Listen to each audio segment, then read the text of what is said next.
In the gentle hills of medieval France, where morning mist clung to stone walls like whispered prayers, Brother Thomas awakened before the first bell of Lauds. The Abbey of St. Benedict nestled in a valley where time moved with the rhythm of seasons, and each day unfolded like a carefully illuminated manuscript page. Thomas had lived within these walls for 23 years, arriving as a young man of 18 with calloused hands from his father's blacksmith shop and a heart heavy with questions about God's purpose for his life. Now, at 41, his hands were soft from years of copying sacred texts, but his spirit had found the peace that had eluded him in the bustling world beyond the monastery gates. The cell where he slept was simple, a narrow bed with a straw mattress, a small wooden desk, a chair, and a window that faced east toward the rising sun.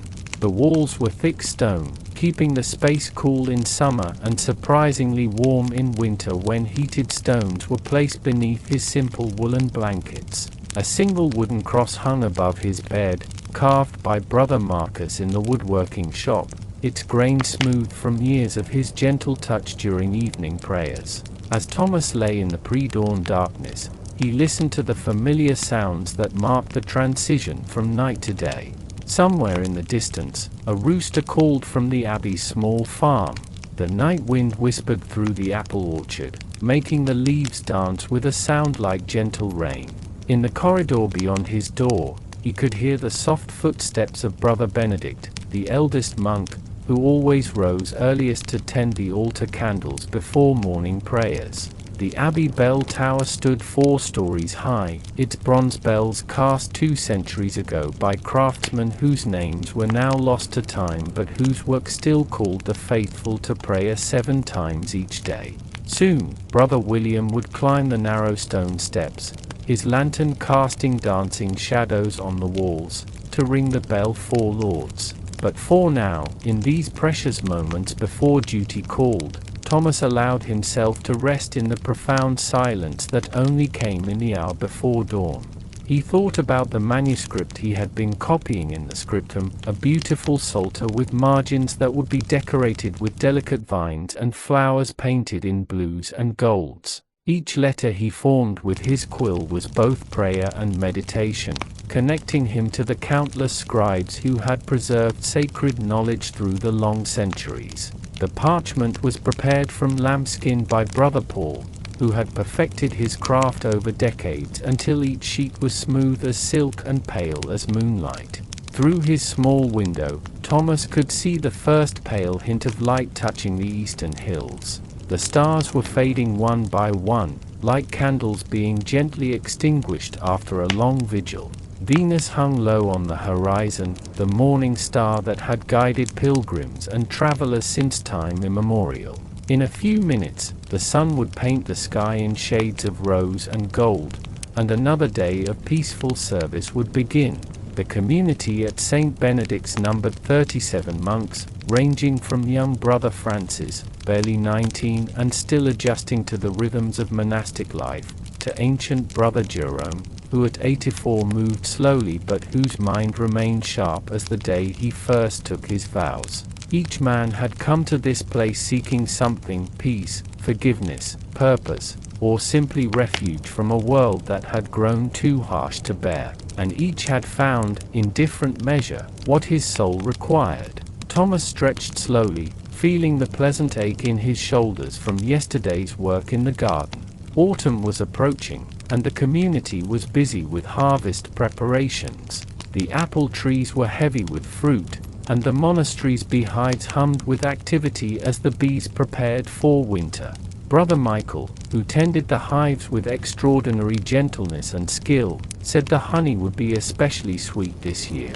The wool blanket that covered him had been woven by the community's own hands from sheep that grazed in the meadows beyond the walls. Everything they needed, they made or grew themselves, following the ancient rule of St. Benedict that emphasized self-sufficiency and the dignity of labor.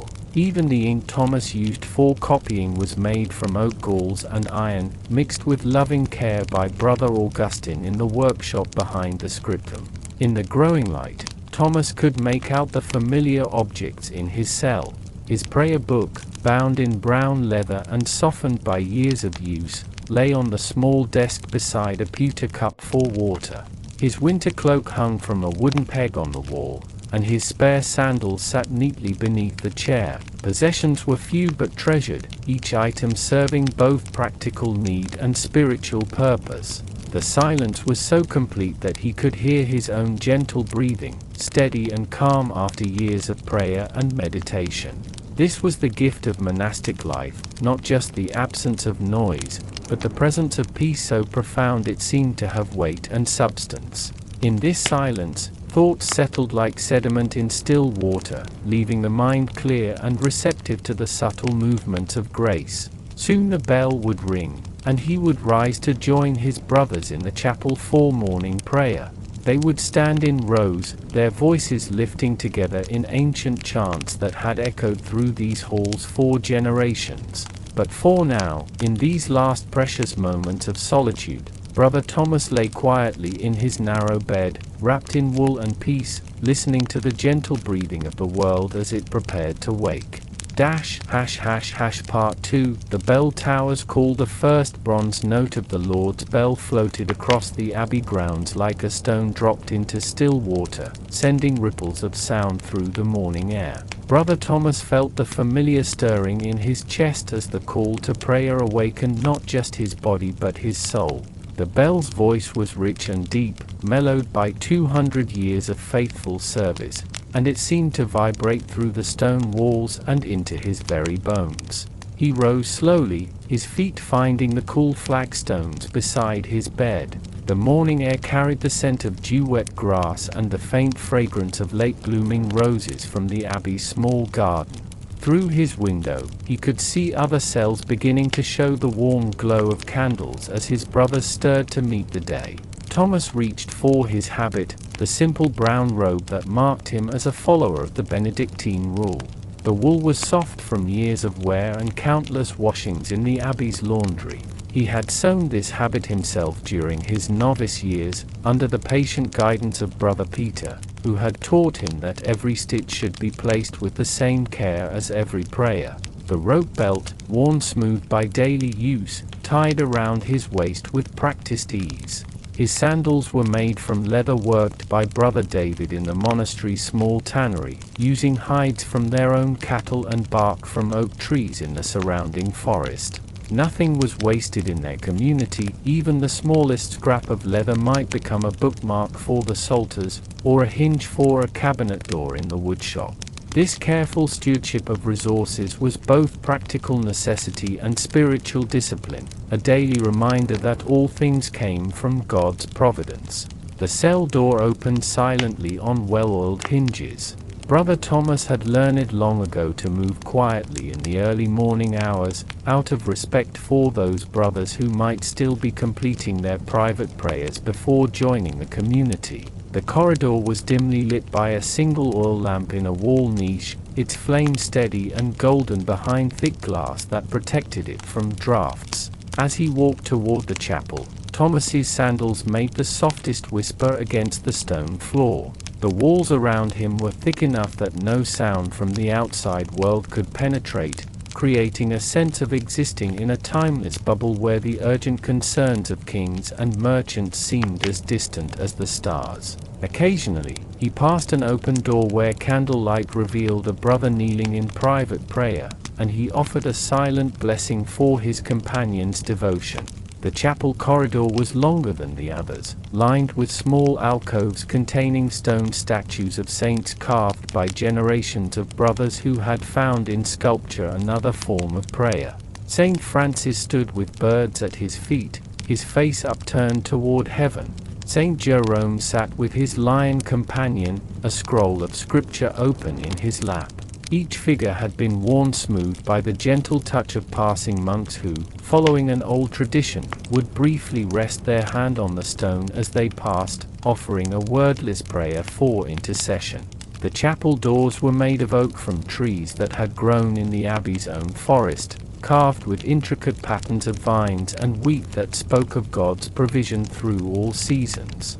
Brother Matthew had spent 3 years creating these doors, working in the early morning hours before his duties in the kitchens began, and every monk who entered for prayer was reminded of the patience and skill that devotion could inspire. Inside the chapel, the morning light was just beginning to filter through the tall, narrow windows, casting colored patterns on the stone floor from the stained glass panels that depicted scenes from the life of Christ. The windows had been installed 50 years ago, funded by a grateful nobleman whose son had been educated at the abbey school, and they transformed the early morning light into something that seemed to come directly from heaven itself. The wooden choir stalls were arranged in 2 rows facing each other, each seat worn smooth by generations of prayer.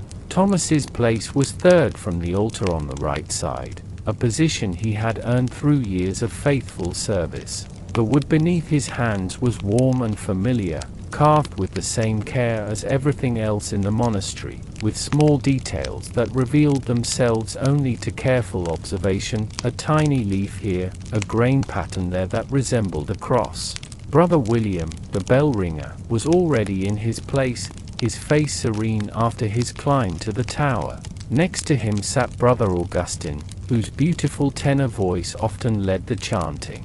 Gradually, the chapel filled with the quiet rustle of brown robes and the soft breathing of men gathering for communal prayer, but no one spoke. The silence was not empty but full, pregnant with anticipation for the ancient words that would soon fill the space. Thomas opened his psalter to the proper page for the day's office, the illuminated letters seeming to glow in the candlelight.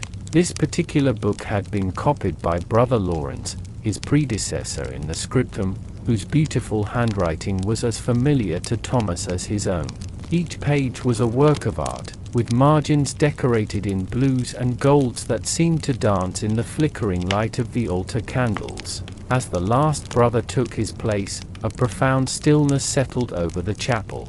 This was the moment Thomas treasured most, the instant before prayer began, when 37 hearts beat in unison and 37 souls prepared to lift their voices together in praise. Outside, the world was stirring to life with all its noise and urgency, but here, in this sacred space, time moved to a different rhythm entirely. The abbot, Father Benedict, rose from his seat facing the community. His white beard caught the candlelight, and his eyes held the gentle authority of one who had guided souls for over 30 years. When he spoke the opening words of Lauds, his voice was steady and warm, beginning another day in the eternal cycle of prayer that connected this small community to monasteries around the world and across the centuries.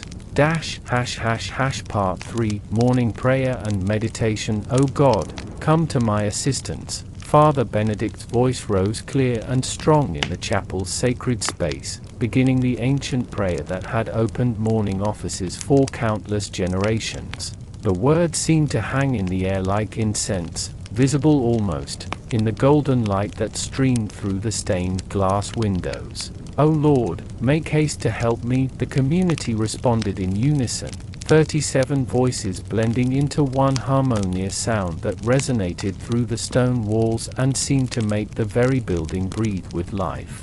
Brother Thomas felt the familiar peace that came with these opening words, the sense of leaving behind individual concerns and joining something infinitely larger than himself. The Psalms began with Brother Augustine's clear tenor leading the first verse. The melody was ancient, passed down through generations of monks, not through written notation but through careful listening and patient practice. Each note seemed to find its perfect place in the chapel's acoustics, as if the room itself had been designed as an instrument for praise. Thomas's baritone joined the others, his voice finding its natural place in the complex harmony that rose and fell like gentle waves. The heavens declare the glory of God, they chanted, and Thomas felt the truth of those words in his bones. Through the chapel windows, he could see the sky brightening from deep purple to rose, and the first rays of sunlight were beginning to touch the altar cross, making it glow like something forged from pure light. The psalm spoke of dawn and morning, of God's faithfulness renewed each day like the rising sun, and every word seemed perfectly chosen for this sacred hour. Between the psalms came moments of silence, profound and complete, when the only sounds were the gentle breathing of the community and the distant calls of birds awakening in the orchard. These silences were as important as the words, spaces for the heart to absorb the meaning of what had been sung and for the soul to rest in God's presence. Thomas had learned over the years to treasure these quiet moments, understanding that sometimes silence could be more eloquent than any words. Brother Francis, the youngest monk, sat across from Thomas in the opposite choir stall. His face was upturned slightly, eyes closed in concentration, and Thomas remembered his own early days when the Latin words were still unfamiliar and the melodies required careful attention. Now, after more than 2 decades, the prayers had become as natural as breathing, but he tried never to let familiarity diminish their wonder. The antiphon for the day spoke of harvest and gratitude, appropriate for the season when the abbey's orchards were heavy with fruit and the grain fields beyond the walls were ready for cutting. "Give us this day our daily bread," they sang, and Thomas thought of Brother Baker John already at work in the kitchens, preparing the loaves that would sustain them through another day of prayer and labor. Every aspect of their life was interconnected, each brother's work supporting the others in an intricate dance of community care. As the office continued, Thomas allowed his mind to settle into the rhythm of prayer. The words of the Psalms painted pictures in his imagination: green pastures and still waters, mountains that skip like rams, valleys clothed with grain. These were not merely poetic images but descriptions of the world as God intended it to be, and their community was a small attempt to live in harmony with that divine vision. The chapel itself seemed to participate in the prayer. The stone columns rose like frozen trees, their capitals carved with leaves and flowers that caught the morning light. The ceiling arch high above them, painted midnight blue and dotted with golden stars, creating the sense of praying under the vast dome of heaven itself. Every element had been designed not merely for beauty but to lift the heart toward the divine. Brother Marcus sat 2 places down from Thomas, his weathered hands folded carefully in his lap. As the abbey's carpenter, Marcus worked with wood from dawn until dusk when not at prayer, but his favorite hours were these quiet times in chapel when his rough hands could hold smooth parchment and his voice could join the celestial harmony. He had confided to Thomas once that he heard God most clearly not in the whistle of his plane or the bite of his chisel, but in the silence that followed the final notes of morning prayer. The readings came from the prophet Isaiah, words about streams in the desert and the renewal of hope. Brother Jerome, despite his 84 years, read with a clear, strong voice that had proclaimed scripture for over 6 decades. His eyes might be dim for close work, but he knew vast passages of the Bible by heart, having absorbed them through years of faithful attention to the daily offices.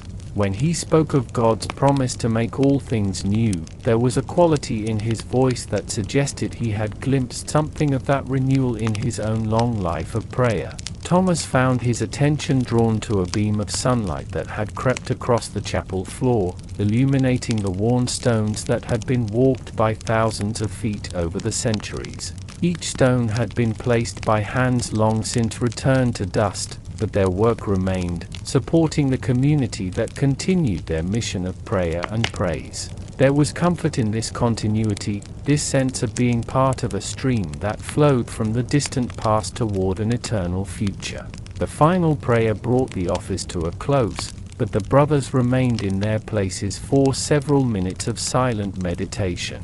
This was personal time with God, when each monk could offer his particular concerns and gratitude without the structure of common prayer. Thomas prayed for his family, long distant but still dear, for the travelers who might be on the roads in the growing daylight, for kings and peasants alike who would face this day's challenges without the support of community that he was blessed to know.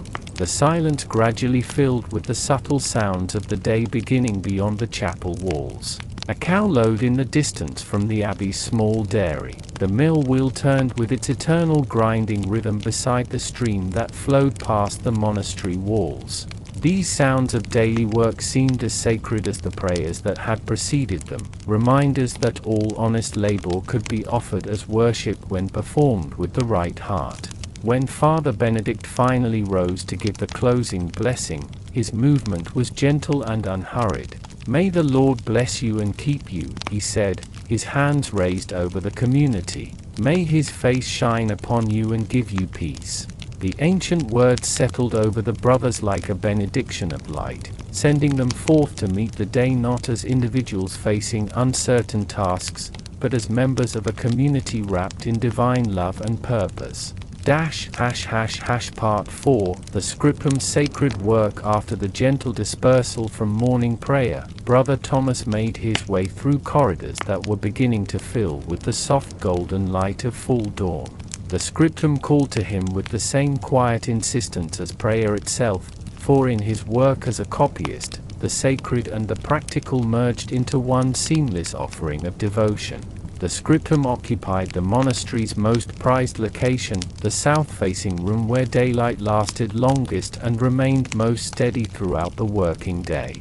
Large windows, a luxury in most medieval buildings, had been carefully planned and executed by craftsmen who understood that the preservation of sacred texts required the best possible light. The glass in these windows was clearer than any found in the region's great cathedrals, commissioned specifically to serve the needs of the brothers who worked to preserve the written treasures of their faith. Thomas paused at the threshold, as was his custom, to offer a silent prayer for the work ahead.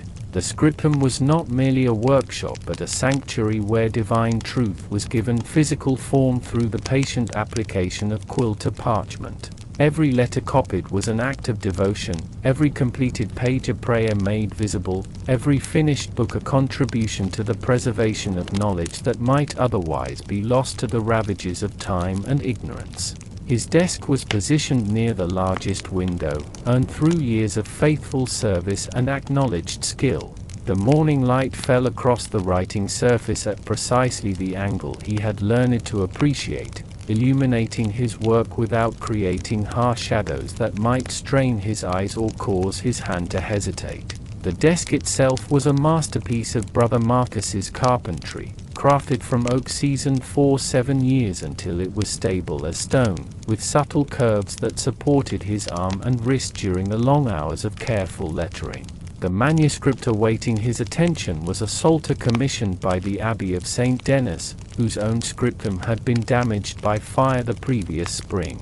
This was both honor and responsibility. Their reputation for excellence had traveled far enough that distant communities trusted them with their most important projects. The parchment was prepared from lambskin so fine it seemed to glow with inner light, each sheet scraped and polished until it was smooth as silk beneath his fingers. Thomas arranged his tools with the same reverence a priest might display while preparing the altar for Mass.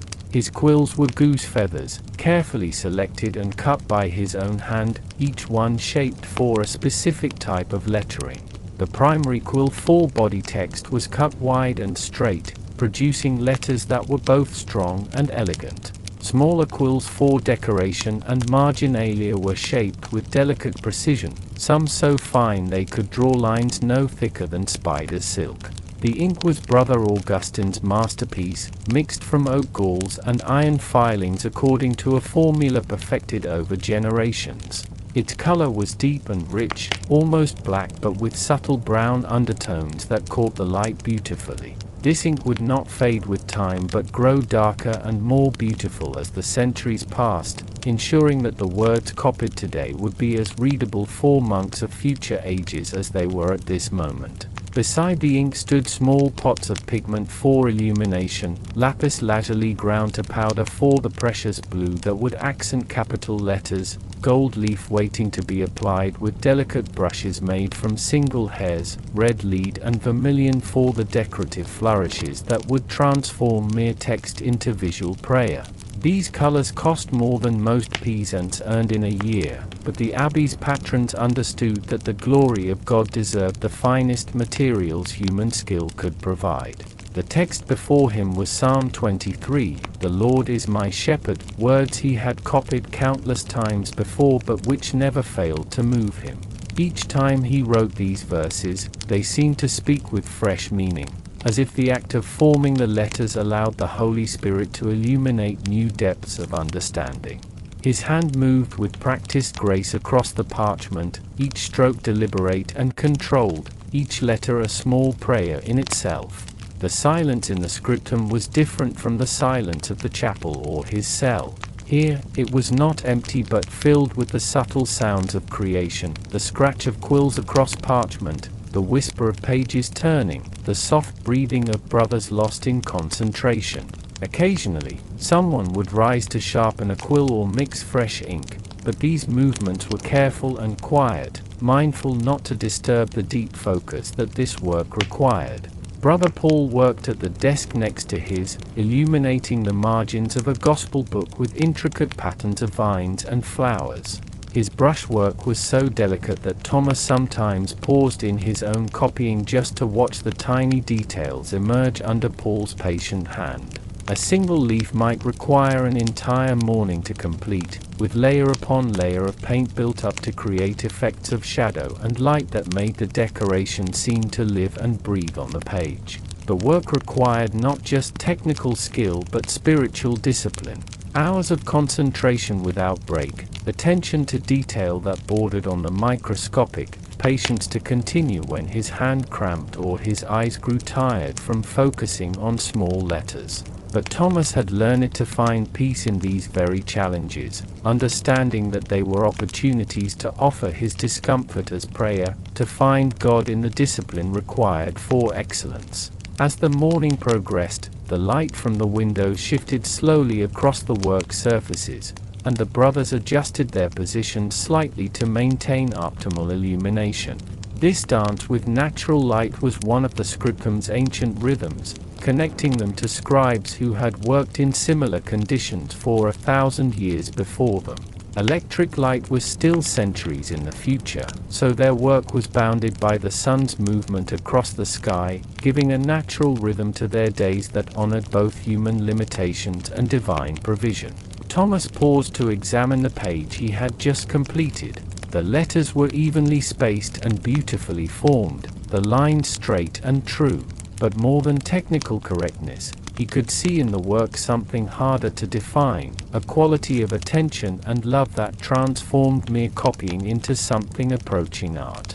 This was what the ancient masters called writing with prayer, when the scribe's spiritual condition became visible in the quality of his work. The parchment beneath his quill seemed to glow in the morning light, and the black ink contrasted beautifully with the pale surface. Tomorrow, Brother Paul would add the illuminated capital letters and decorative borders that would transform this functional text into a treasure worthy of the sanctuary. But even in its current state, with only the simple beauty of well-formed letters, the page had a dignity and presence that spoke of the sacred words it contained.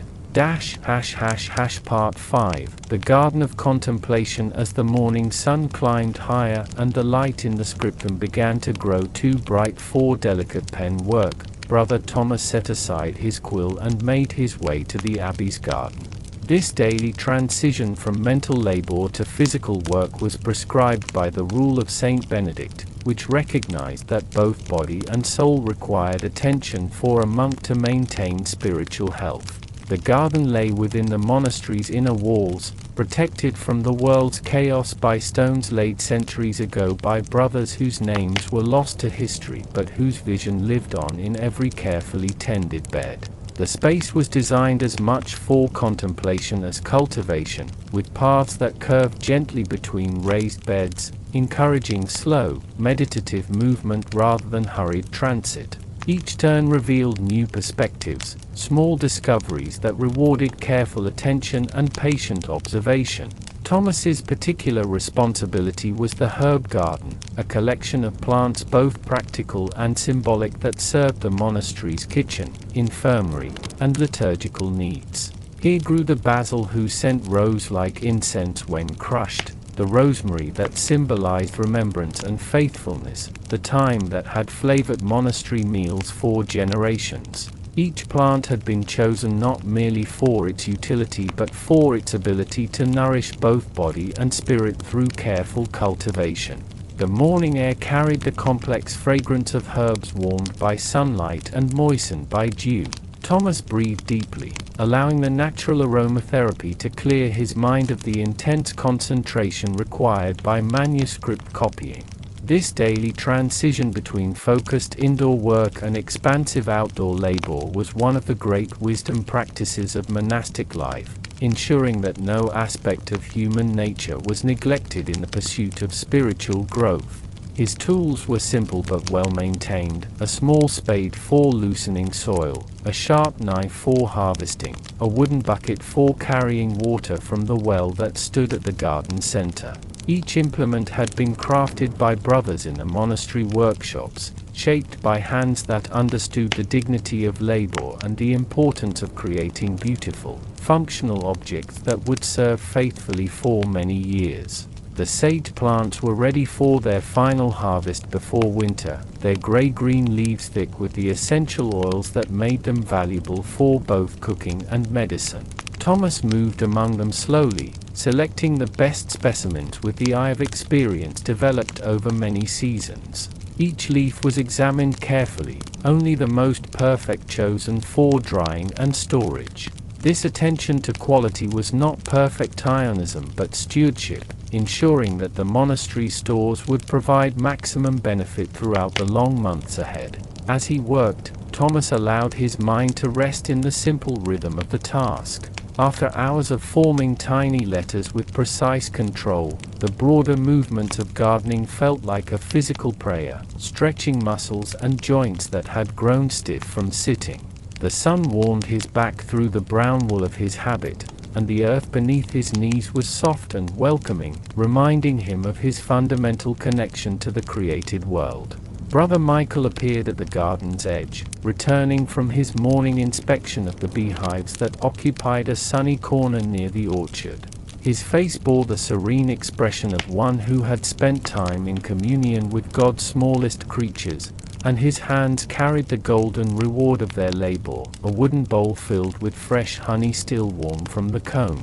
The bees had accepted him completely over the years, recognizing in his gentle movements and calm presence a friend rather than a threat.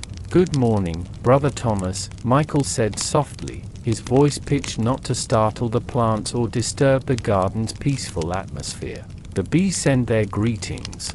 They've been working the late-blooming herbs with particular enthusiasm this week.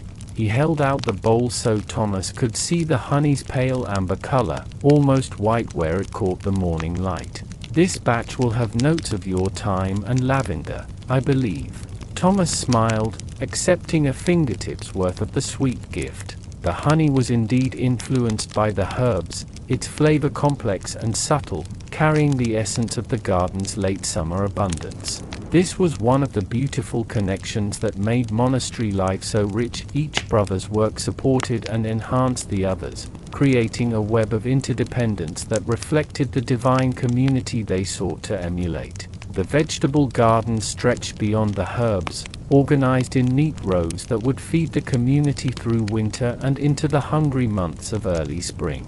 Brother Joseph moved among the cabbages and turnips, his weathered hands checking each plant for signs of disease or pest damage. At 70, he moved more slowly than in earlier years, but his knowledge of soil and season was encyclopedic, accumulated through decades of patient observation and faithful care. Near the garden's southern wall, protected from cold winds and warmed by stones that absorbed heat throughout the day, grew the more tender plants that had been gifts from traveling monks or pilgrims. A small olive tree, barely surviving this far north but treasured for its connection to the Holy Land. Grapevines that would never produce wine in this climate but whose leaves could flavor certain dishes and whose presence reminded the community of Christ's words about being the true vine.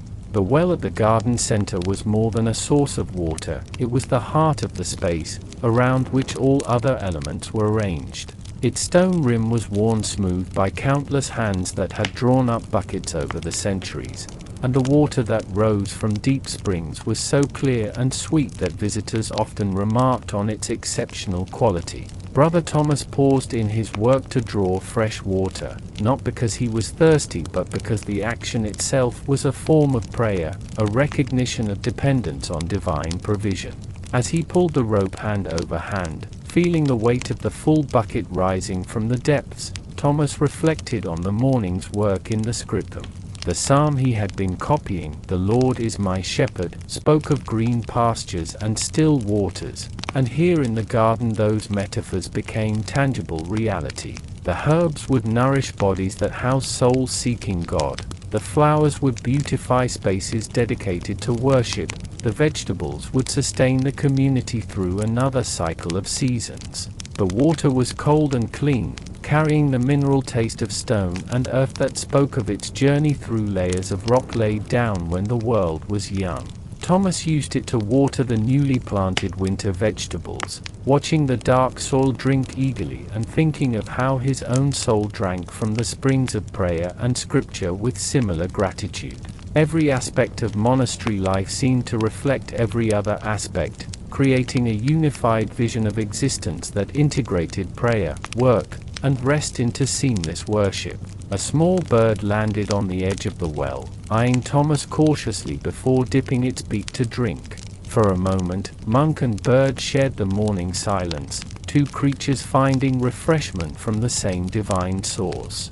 Then the bird flew away with a flash of brown wings, leaving Thomas alone with the herbs and the growing warmth of the sun and the deep contentment that came from work offered as prayer.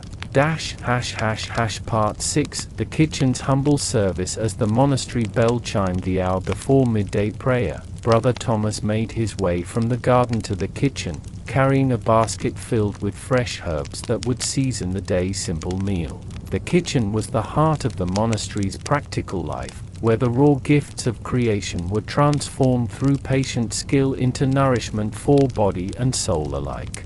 Brother John had been the abbey's head cook for 15 years, arriving as a young man who had learned his craft in the kitchens of a great lord before feeling called to a simpler life of service.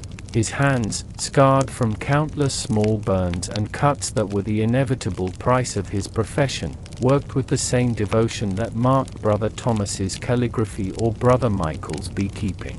Every meal was an offering, every dish prepared with the understanding that food was one of God's most basic gifts to humanity. The kitchen occupied a large stone chamber adjacent to the refectory where the community would soon gather for their main meal of the day. A massive fireplace dominated one wall, its chimney drawing smoke up and away while radiating warmth that made the space comfortable even on the coldest winter days. Cast iron pots hung from adjustable hooks, allowing Brother John to control cooking temperatures with practiced precision developed through years of experience. The morning's bread was cooling on wooden shelves that lined one wall, brown loaves that filled the air with their yeasty fragrance. This bread was the foundation of every meal, made from grain grown in the monastery's own fields, ground at their mill, and baked fresh each day according to recipes perfected over generations. Brother John had risen before dawn to knead the dough by candlelight, his movements rhythmic and meditative, transforming simple ingredients into sustenance through patience and skill. Thomas delivered his herbs to the large wooden table where ingredients were prepared, adding his morning's harvest to the collection of vegetables, grains, and preserved foods that would compose the day's meal. The menu was simple but carefully planned, a thick soup made from dried beans and fresh vegetables, seasoned with herbs from the garden and enriched with barley grown in the monastery fields. Bread, cheese made from their own milk, and apples from the orchard would complete the meal, providing balanced nutrition while observing the community's commitment to simplicity. Brother Peter worked beside the fire, stirring a large pot with a wooden spoon worn smooth by constant use. The soup had been cooking since early morning, allowing the flavors to meld and develop complexity despite its humble ingredients. Dried beans that had been soaked overnight were now tender and creamy, onions had dissolved into the broth to provide depth, and carrots added both sweetness and color to the mix. This was peasant food elevated by attention and care into something worthy of being offered as prayer. The kitchen's organization reflected the same principles that governed the monastery's spiritual life, everything in its proper place, maintained with reverence, used with gratitude. Wooden spoons hung from pegs according to size, pottery bowls were stacked neatly on shelves, and sharp knives were kept in a wooden block that protected both blade and handler. Nothing was wasted, scraps were compost to enrich the garden soil, and even the dishwater would eventually find its way back to nourish growing plants. As Thomas watched Brother John work, he was struck by the prayer-like quality of the cook's movements. Each action was deliberate and mindful, from the way he tested the soup seasoning with a small wooden spoon to how he adjusted the position of pots over the fire to ensure even heating. There was no hurry in his work, no sense of pressure despite the approaching mealtime. Years of monastic life had taught him the peace that came from trusting in divine providence while doing one's work with complete attention. The cheese for today's meal had been made by Brother Paul during the summer months when milk was most abundant. Wheels of hard cheese aged in the monastery's cool cellars, developing flavor and texture through patient waiting. This particular batch had been pressed and aged according to techniques learned from the local countryside, adapted to serve the community's needs and preferences. The result was a cheese with character, sharp but not bitter, firm but not hard, aged to perfection through careful timing and regular attention. Brother Samuel arrived carrying buckets of fresh water from the well, his contribution to the kitchen's work despite his primary responsibility for the monastery's small library. In Benedictine communities, everyone participated in the essential work of daily life, regardless of their other special ties.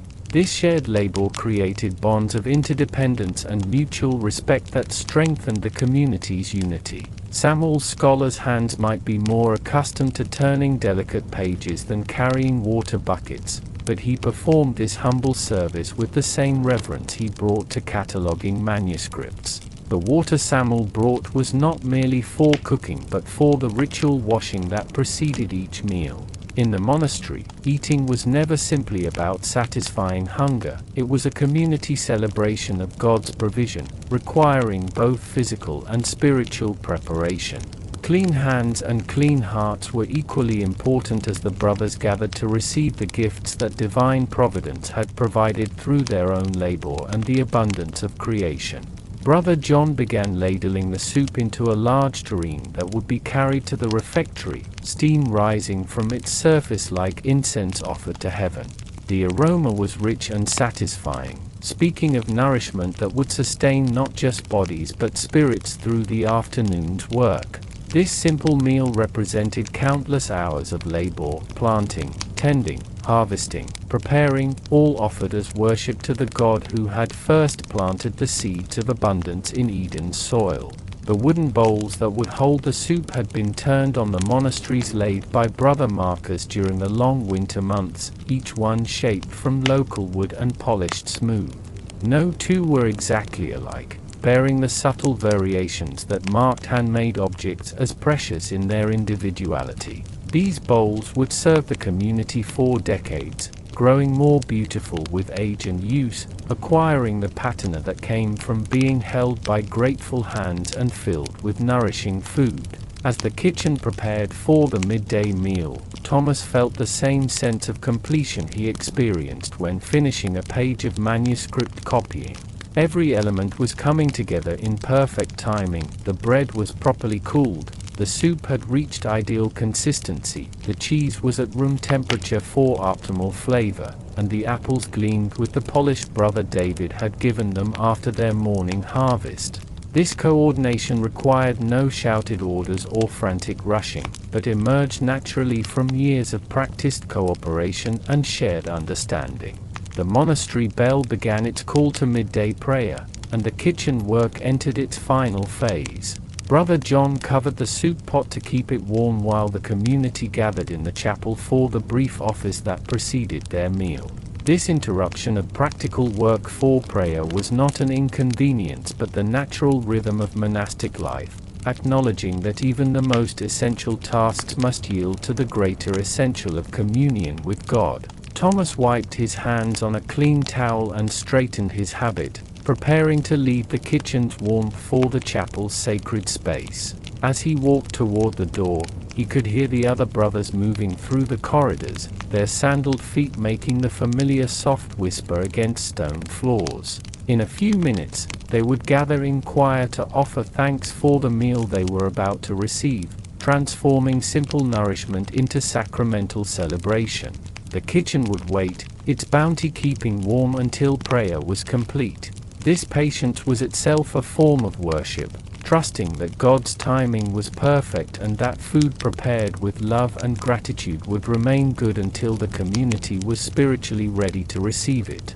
Brother John extinguished the cooking fires and cleaned his hands, his work complete until the evening meal required his attention once again.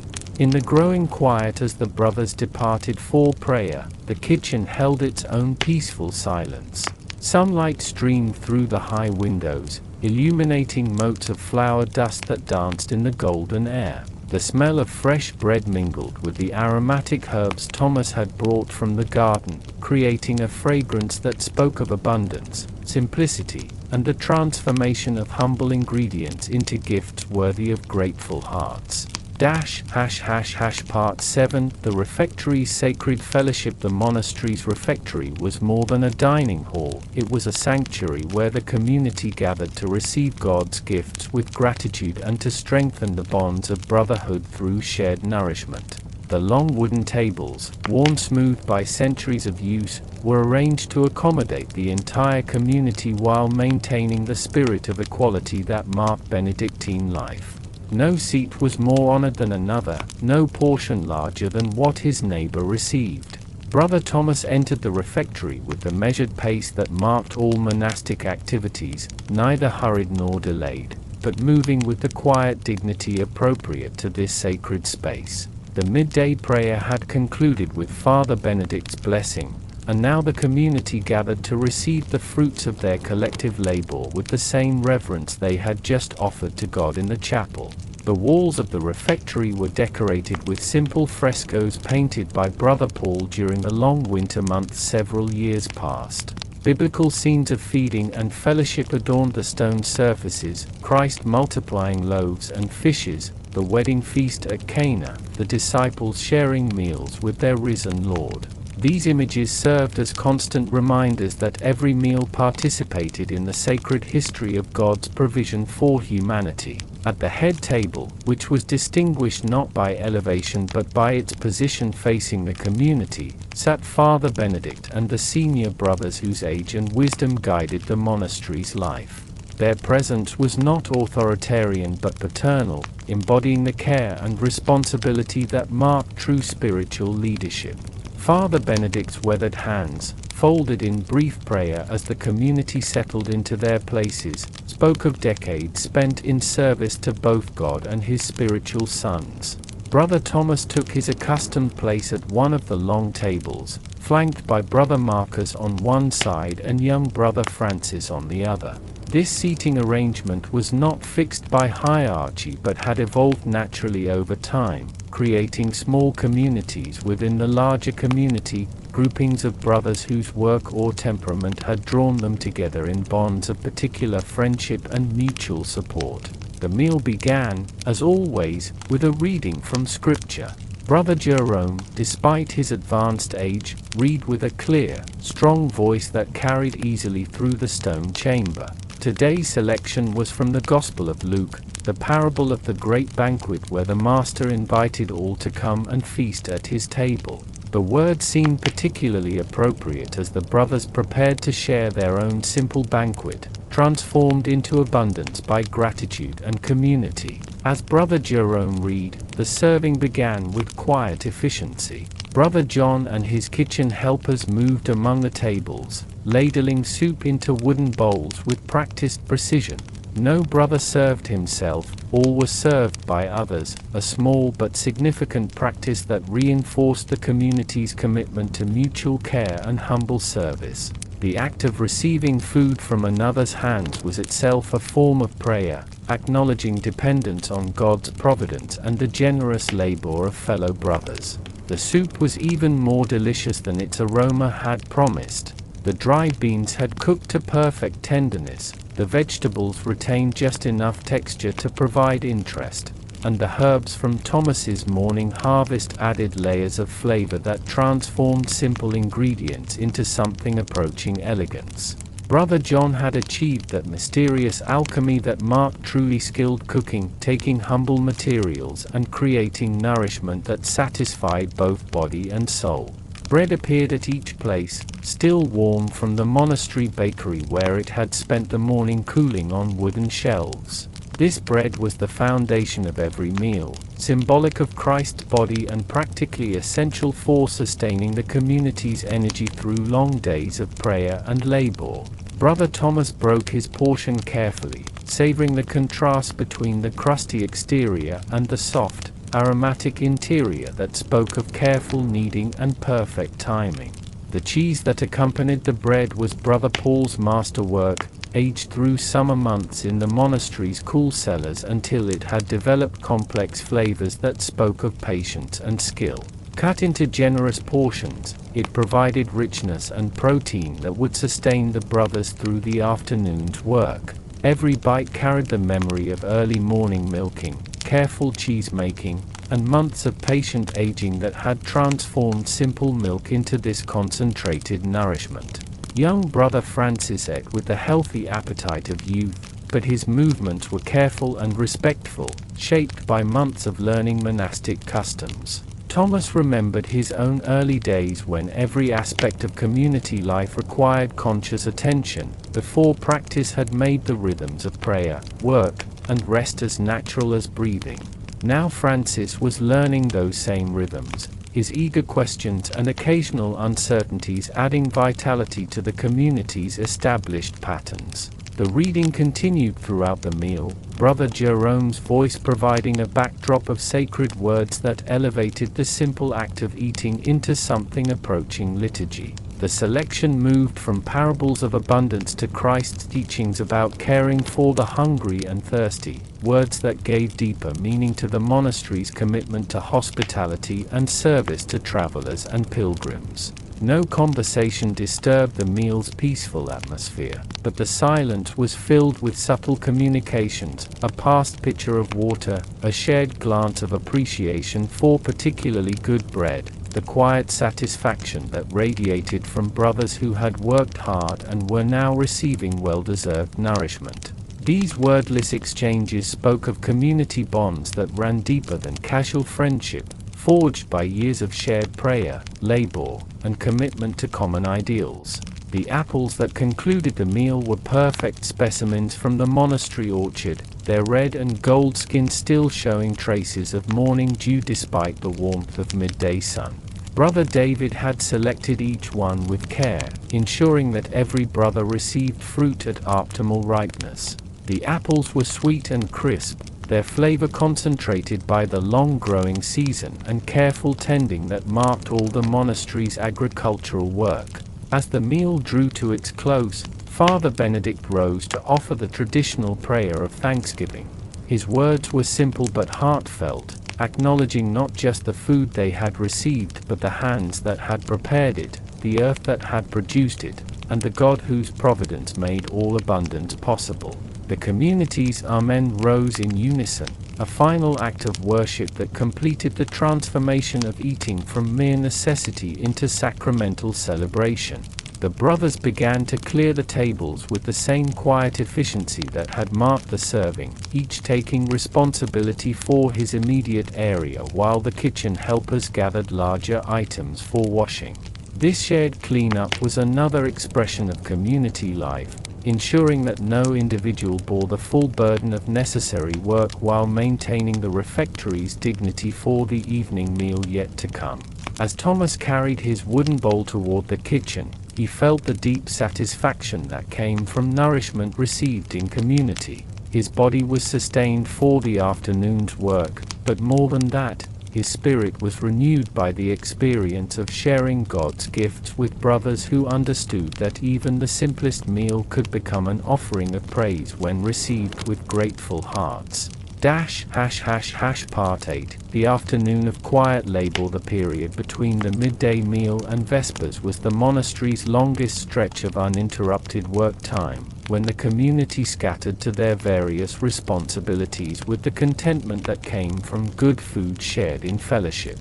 Brother Thomas returned to the scriptum, but the afternoon light required different techniques than the morning's steady illumination, and he adjusted his work accordingly. The sun now entered the scriptum windows at a steeper angle, creating dramatic contrasts of light and shadow that were beautiful but challenging for detailed pen work. Thomas had learned over the years to use this afternoon light for different tasks, reviewing completed pages for errors, preparing parchment for the next day's copying, or working on the larger decorative elements that could tolerate less precise illumination than the tiny letters of body text. Today he chose to work on capital letters, those magnificent initials that began each psalm and transformed functional text into visual celebration.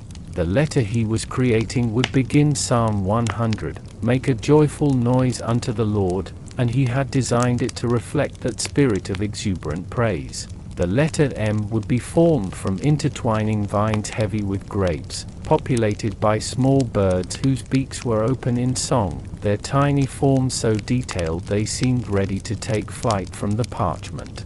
This type of illumination required different tools than text copying.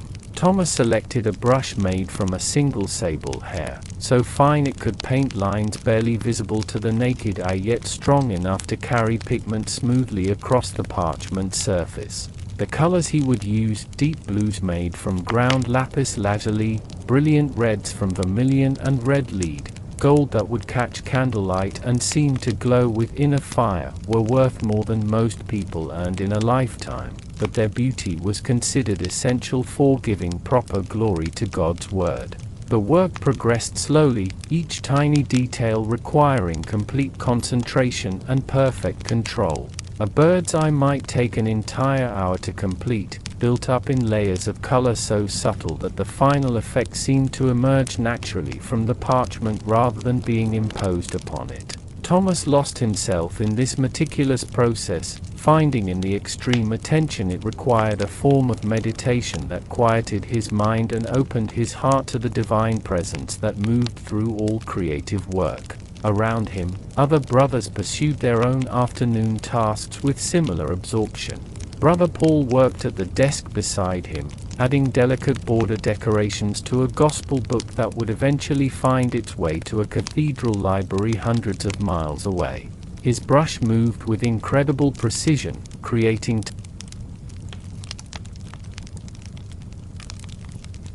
tiny flowers and leaves that seemed to grow organically from the page margins, transforming empty space into gardens of impossible beauty. The afternoon silence in the scriptum was profound but not empty. It was filled with the subtle sounds of creation, brush against parchment, quill sharpening against stone, the almost inaudible whisper of pages turning as brothers consulted exemplars to ensure accuracy in their copying. These sounds blended into a rhythm that was itself a form of music, the percussion section of a symphony dedicated to preserving and beautifying the written treasures of their faith. Through the large windows, Thomas could see other brothers working in the sunlit spaces beyond. Brother Marcus was in the carpenter's shop, shaping wood with tools that sang their own quiet songs, the whisper of a plane removing thin shavings, the rhythmic tap of chisel on wood, the satisfying rasp of sandstone smoothing rough surfaces. His current project was a lectern for the chapel, carved from oak that had grown for a century before being carefully selected and seasoned for this sacred purpose. In the herb garden, Brother Michael moved among the late-season plants, gathering seeds for next year's planting and preparing beds for winter's rest. His movements were unhurried and contemplative, shaped by decades of working with natural rhythms that could not be rushed or forced. The garden would sleep through the cold months ahead, but under his care it would wake in spring ready to produce another season of healing herbs and aromatic seasonings. The monastery's mill will turn steadily beside the stream, grinding grain that would become tomorrow's bread and next week's porridge. Brother Stephen tended this operation with the attention it deserved, understanding that the community's most basic sustenance depended on his skill and vigilance. The stones that crushed the grain had been quarried from local hills and shaped by craftsmen whose knowledge of milling was passed down through generations, creating flour of exceptional fineness and purity. As the afternoon progressed, Thomas found himself entering the state of deep concentration that made detailed artistic work both possible and pleasurable. His awareness narrowed to the tiny area where brush met parchment, but paradoxically this extreme focus seemed to expand his consciousness, connecting him to the long tradition of illuminators who had created similar beauty in scriptums across Europe and beyond. Every stroke of his brush participated in this ancient dialogue between human creativity and divine inspiration. The capital letter was taking shape with agonizing slowness but increasing beauty. The vine that formed the letter's main structure seemed to pulse with life, its leaves catching the afternoon light as if they were real rather than painted. The small birds perched among the grapes had individual personalities, one alert and watchful, another with head tilted in song, a third preening its tiny painted feathers with microscopic attention to detail. This work required not just artistic skill but deep spiritual discipline. Hours of concentration without distraction, patience to build up complex effects through dozens of nearly invisible layers, willingness to discard work that fell short of the excellence that God's word deserved. But Thomas had learned to find peace in these very challenges, understanding that they were opportunities to offer his limitations as prayer, to find the divine presence in the discipline required for true craftsmanship. The light began to change as afternoon moved toward evening, becoming warmer and more golden as the sun descended toward the western hills. This shift in illumination actually enhanced the work Thomas was doing, making the colors richer and more vibrant, the gold highlights more brilliant. It was as if the natural world was cooperating in his artistic efforts, providing precisely the light needed for each stage of the creative process. Brother Augustine appeared at Thomas's desk, moving with the quiet courtesy that marked all interactions in the scriptum. He carried a freshly prepared sheet of parchment, scraped and polished to perfection, ready for tomorrow's text copying. This delivery was itself an act of service and community care, ensuring that Thomas would find everything prepared when he arrived for the next day's work. The parchment was warm from Augustine's hands and smooth as silk, another small masterpiece of craft and patience. As Vespers approached and the afternoon's work period drew toward its close, Thomas felt the deep satisfaction that came from time well spent in service to beauty and truth. The capital letter was still far from complete. Such work might require several days to finish properly, but significant progress had been made, and the vision in his mind was gradually taking visible form on the parchment before him. This was perhaps the greatest gift of monastic life, time enough to do work properly, without the rushing that destroyed both peace and quality.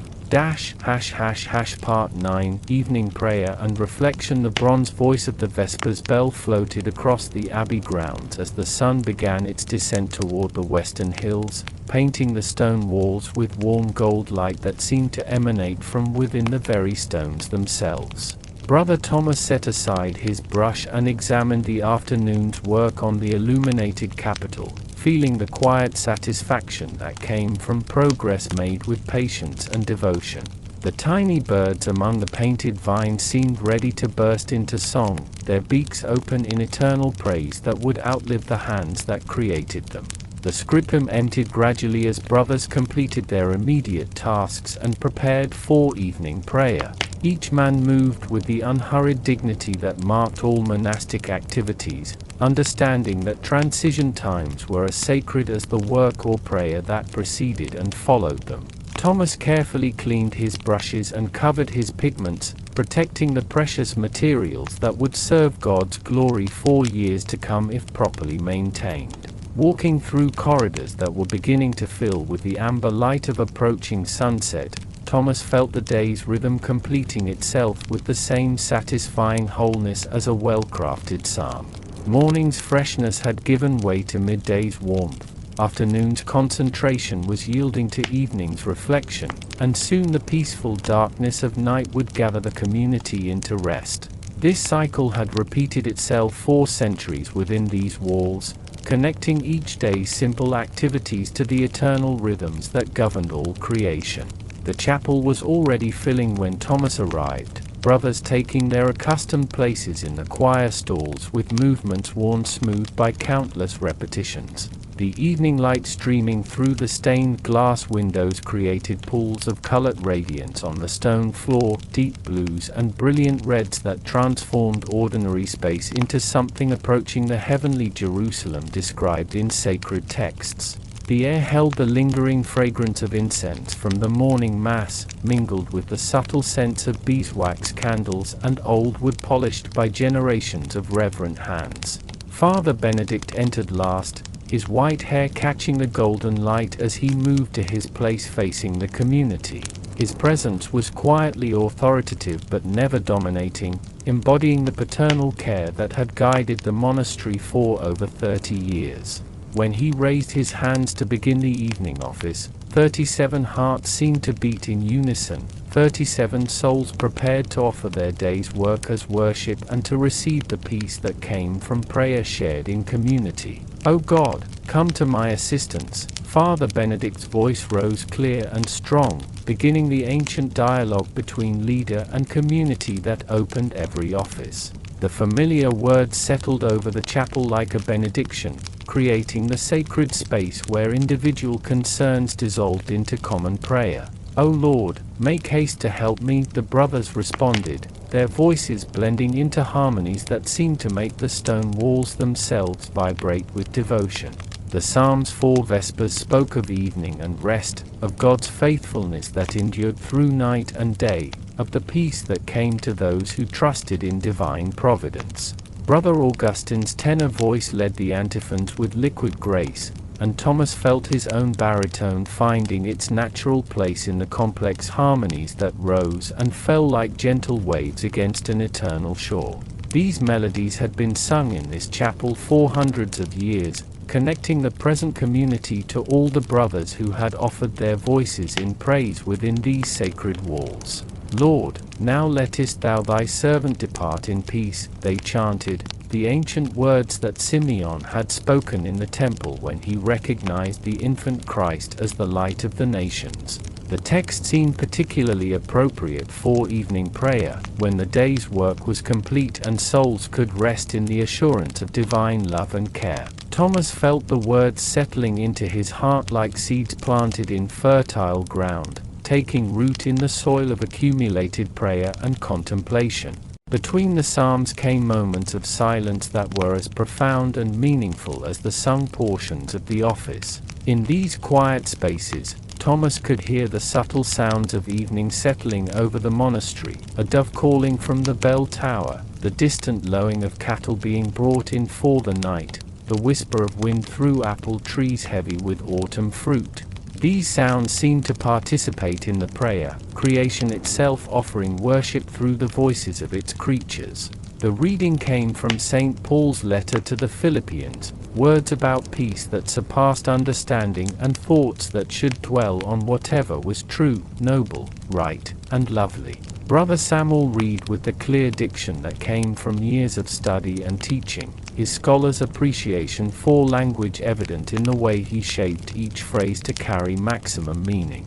The familiar passages took on fresh significance in the context of the day's experiences, morning's copying, midday's fellowship, afternoon's artistic creation, all finding their place in Paul's vision of a life lived in grateful response to divine grace. Thomas found his attention drawn to a beam of late sunlight that had crept across the chapel floor, illuminating worn stones that had been walked by thousands of feet over the centuries. Each stone had been placed by hands long since returned to dust, but their work remained, supporting the community that continued their mission of prayer and service. There was profound comfort in this continuity, this sense of being part of a stream that flowed from the distant past toward an eternal future. The Magnificat began with Brother Michael's clear voice carrying Mary's ancient song of praise. My soul doth magnify the Lord, and my spirit hath rejoiced in God my Saviour. The words seemed to capture perfectly the spirit of evening prayer, when the day's work was offered back to God in gratitude and the soul prepared to rest in divine care. Thomas felt his own spirit lifted by the familiar text, his voice joining the community's in celebration of the God who lifted up the humble and filled the hungry with good things. As the office drew toward its close, the light outside began to fade from gold to deep rose, and the first stars appeared in the darkening sky visible through the chapel windows.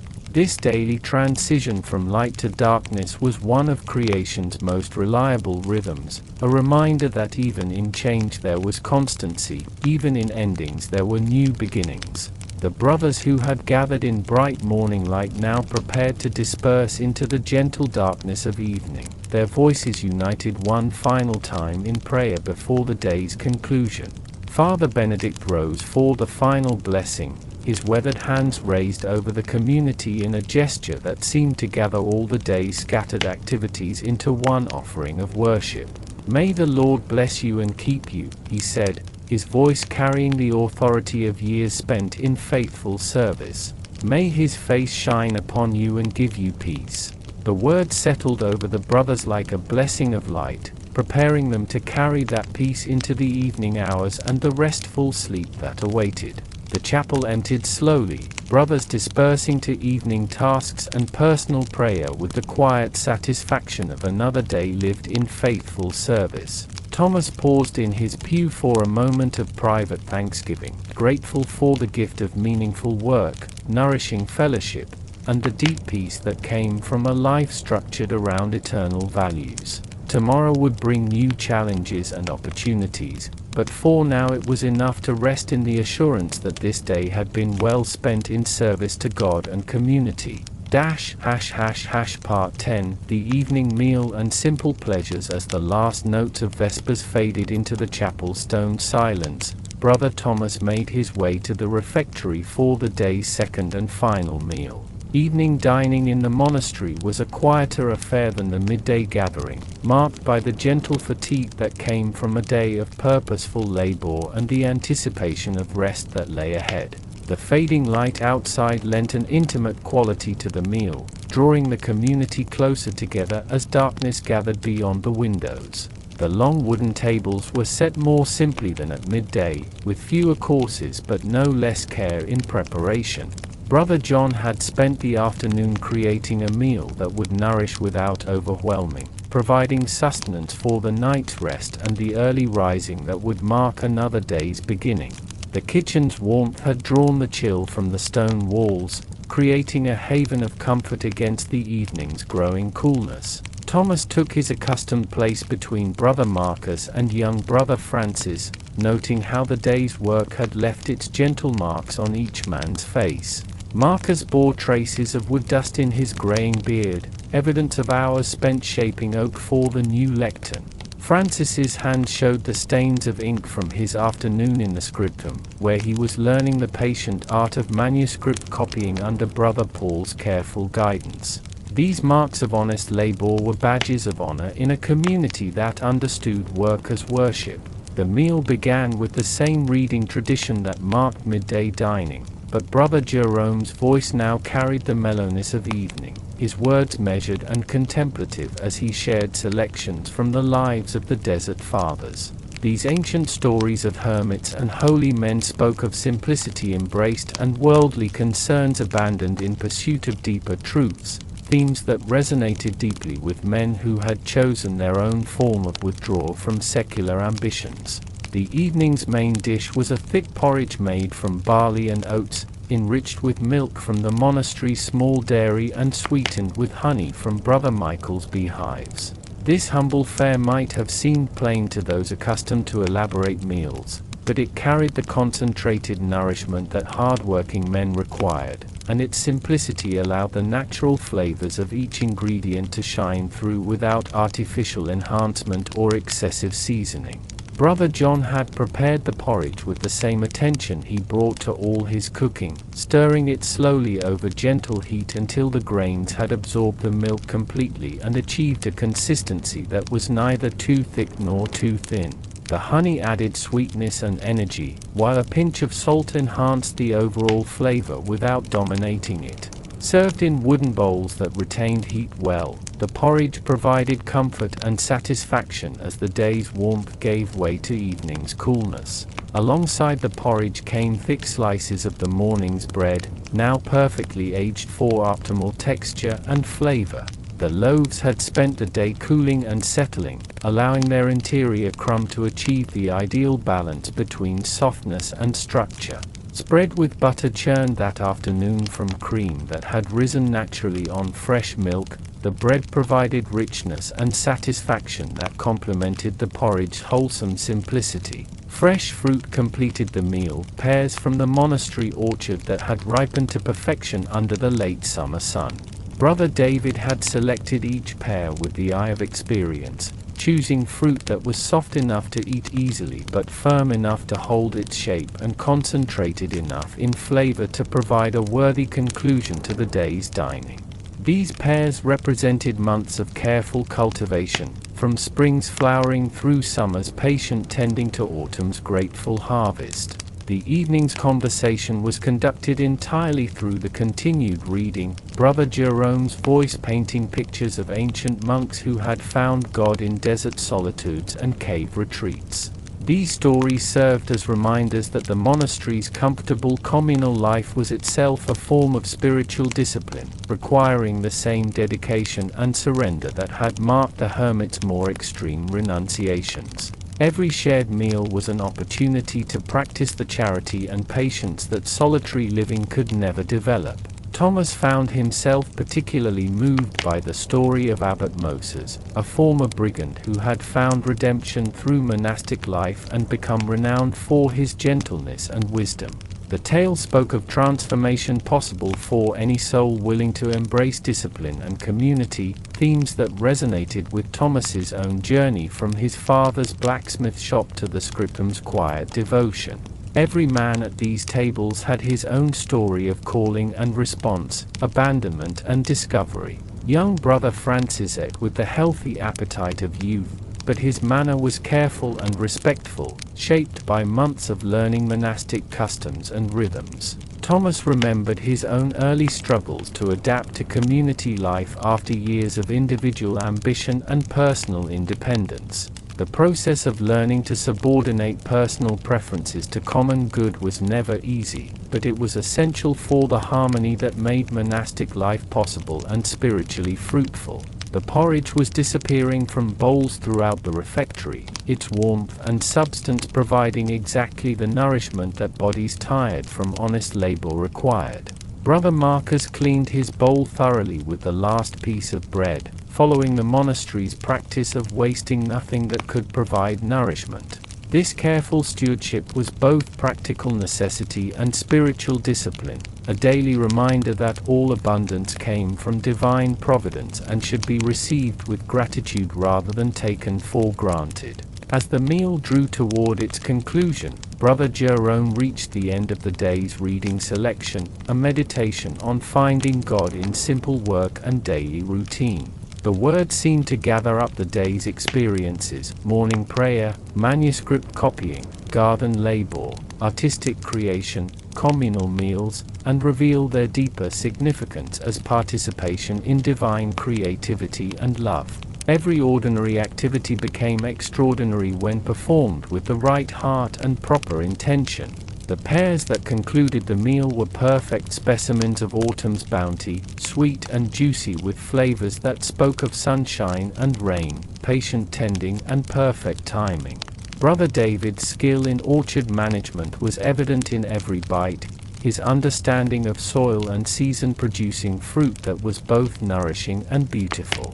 These pears would be among the last fresh fruit the community would enjoy before winter's preservation methods became necessary. Father Benedict rose to offer the prayer of thanksgiving that concluded every meal, his words gathering the day's activities into one offering of gratitude.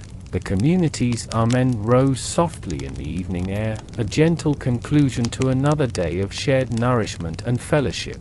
Soon the brothers would disperse to evening tasks and private prayer, but for now they remained united in appreciation for God's continued provision and the blessing of community life. As the tables were cleared with quiet efficiency, Thomas felt the deep contentment that came from simple needs simply met. His body was nourished for the night's rest, his spirit refreshed by fellowship and prayer, his mind peaceful with the satisfaction of meaningful work completed and more awaiting tomorrow's attention. This was perhaps monastic life's greatest gift, the discovery that happiness could be found in the simplest circumstances when they were received with grateful hearts and shared with loving companions. Part 11 Campline's peaceful close. The final office of the day approached with the gentle inevitability of sunset, drawing the monastic community toward the peaceful conclusion that would send them into sleep wrapped in prayer and gratitude. Campline was the most intimate of the daily offices, shorter and more personal than the elaborate celebrations that marked morning and evening, designed to prepare souls for the vulnerable surrender that sleep required in a world where morning was never guaranteed. Brother Thomas completed his evening tasks in the scriptum, carefully putting away the delicate brushes and precious pigments he had used for the afternoon's illumination work. The capital letter was progressing beautifully, its painted vines and singing birds seeming to grow more lifelike with each session's patient additions. But now the day's creative work was done, and his attention turned inward toward the spiritual preparation that would ease the transition from wakefulness to rest. The corridors were quieter now than at any other time of day, filled with that particular silence that comes when busy communities draw toward their natural conclusion. Brothers moved with deliberate gentleness, mindful that these last hours before sleep required a different quality of attention than the vigorous activities of daylight. Voices were softer, footsteps more measured, movements shaped by the approaching embrace of night's restorative darkness. The chapel for Campline held a different atmosphere than during the day's earlier offices. Fewer candles burned, creating pools of warm light that seemed to draw the community inward rather than expanding their vision outward. The gathering darkness outside the windows made the interior space feel more intimate, more protective, like a shelter prepared against whatever uncertainties the night might hold. This was prayer offered not from strength but from acknowledged weakness, human frailty seeking divine protection. Father Benedict's voice carried particular gentleness as he began the office, understanding that Campline's purpose was comfort rather than challenge, rest rather than exertion. "The Lord grant us a peaceful night and a perfect end," he intoned, and the familiar words settled over the community like a blessing of tranquility. These were not men preparing for battle but souls surrendering to the trust that allowed sleep in a world that could be dangerous and unpredictable. The Psalms for Campline spoke specifically of evening and rest, of God's protection through the night watches, of the peace that came to those who placed their trust in divine care rather than human vigilance. "In you, O Lord, I take refuge," they chanted, and Thomas felt the words echoing in his heart with particular resonance after a day filled with creative work and communal fellowship. The refuge they sought was not physical safety alone but the deeper security that came from life lived in harmony with eternal purposes. Brother Augustine's voice led the ancient melody with liquid grace, his years of musical training evident in the way he shaped each phrase to carry maximum emotional and spiritual weight. The other voices joined in harmonies that had been refined through centuries of repetition, creating music that seemed to emerge naturally from the stone walls themselves. This was not performance but prayer, voices united not for human appreciation but for divine communion. "Into your hands I commend my spirit," they sang, echoing Christ's final words from the cross but transforming them from expressions of ultimate sacrifice into daily acts of trust. Every night's sleep was a small death, every morning's awakening a resurrection, and the monks acknowledged this mystery by consciously placing their vulnerable sleeping selves under divine protection. Sleep required courage as much as rest, faith as much as fatigue. The reading for Compline came from 1 Peter, words about casting all anxiety on God because He cared for them. Brother Samuel read with the careful attention to meaning that marked his scholarly approach to Scripture, understanding that these familiar words carried power to transform worry into peace, fear into trust. The message was simple but profound. Human effort could accomplish much during daylight hours, but ultimate security came from sources beyond human control. Thomas found his attention drawn to the interplay of candlelight and shadow on the chapel walls, the way the small flames created pockets of warmth and illumination while leaving other areas in mysterious darkness. This seemed to capture something essential about faith itself: islands of certainty surrounded by vast unknowns, small lights of understanding shining in the midst of profound mystery. Compline acknowledged both the light and the darkness, finding peace in the balance between them rather than demanding complete illumination. The Nunc Dimittis began with Brother Mikey,